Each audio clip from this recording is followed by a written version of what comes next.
भगवानको लीलै भनौँ अब त्यो मान्छेले गरेकै होइन त्यो हजुर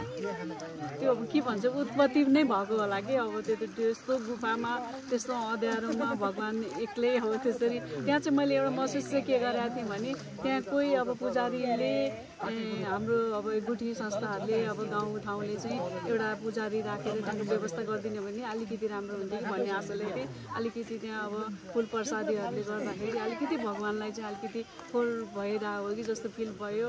अब त्यहाँको अब यहाँको बासिन्दाहरू चाहिँ अब यो शिवरात्रिको बेलामा गुप्तेश्वर महादेवको गएर 1 वर्षमा एकचोटि चाहिँ सफा गर्ने रहेछ तर त्यही एउटा कसैले व्यवस्था गरिदिन पायो भने जुन ठाउँबाट भगवानको शिरमा चाहिँ दुध थुनबाट दुध निस्किरहन्थ्यो त्यहाँ चाहिँ अहिले कति वर्ष अगाडिदेखि चाहिँ दुधबाट चाहिँ अब चौलानी जस्तो पानी आयो रे त्यहाँको एउटा गाईको थुन चाहिँ एउटा चाहिँ कसैले अब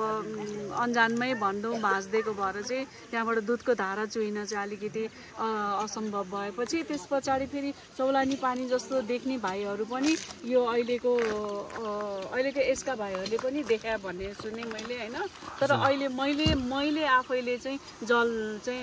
भगवानको शिरमा झरिरहेको चाहिँ भेटेँ मैले पनि दर्शन पाएँ त्यो चाहिँ भनेपछि अदृश्य शक्ति त्यहाँनिर निकै छ शक्ति नै हो भगवानकै शक्ति हो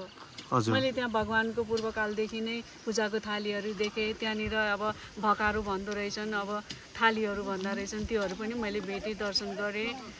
एकदमै अब अँध्यारो ठाउँमा गुफामा कुनामा होइन त्यस्तो भगवानको शक्ति नभएको भए त कसरी नै अहिलेसम्म रहन्थ्यो र होइन त्यो शक्ति नै हो भगवानको शङ्कर भगवानको